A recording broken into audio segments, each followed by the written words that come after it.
কাকড়া টুনা মাছ খেতে কোথায় চলে আসছি দেখতে হলে পুরো ভিডিওর সাথে থাকুন। হ্যালো এভরিওয়ান, আসসালামু আলাইকুম। কেমন আছেন আপনারা? আলহামদুলিল্লাহ আমি ভালো আছি। চলে আসছি নেপাল। শহরের যান্ত্রিক জীবন থেকে বের হয়ে মাঝে মধ্যে মন চায় একটু নদী সাগর ঘুরে আসি। এটুকু বাচ্চার নাম লিখে বলতেছে নদীর মধ্যে আমার স্মৃতি রেখে যায়। আজকালকার বাচ্চারা কত অ্যাডভান্স, মাশাআল্লাহ।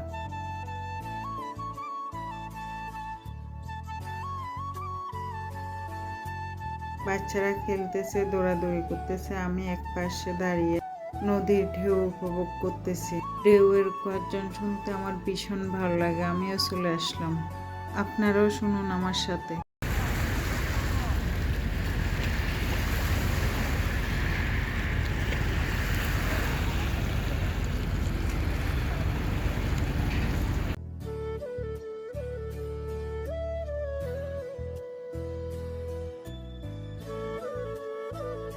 নেপাল আসবো, পেঁয়াজু কাকড়া টুনা মাছ ট্রাই করবো না কেমন করে?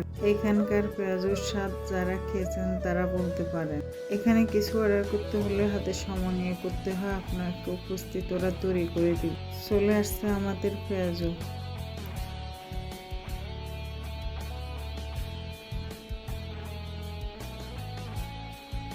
আমি ট্রাই করে দেখতেছি আর বলতেছি ঠিক আছে। চলে আসছে কাকড়া টুনা মাছ।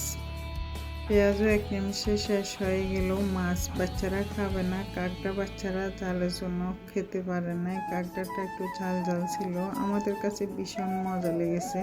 আমি আমার হাজব্যান্ড মাছ কাকড়া খেয়েছি বাচ্চাদের জন্য। পরবর্তীতে আবার পেঁয়াজুর অর্ডার করছি, বাচ্চারা বেশি পেঁয়াজু পছন্দ করছে। আর আমি তো এদিক দিয়ে কাকড়া মাছ খেয়ে যাচ্ছি, আমার কাছে এত ভালো লাগছে। আপনারা যারা নেপালের কাকড়া পেঁয়াজু ট্রাই করেন নাই তারা সময় করে ট্রাই করবেন।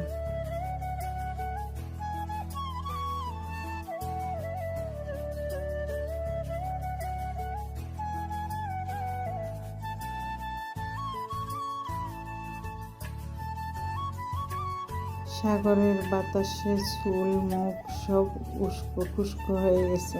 আজ এ পর্যন্ত, ভালো লাগলে ভিডিও শেয়ার করে দিবেন। ওকে, আল্লাহ হাফেজ, আসসালামু আলাইকুম।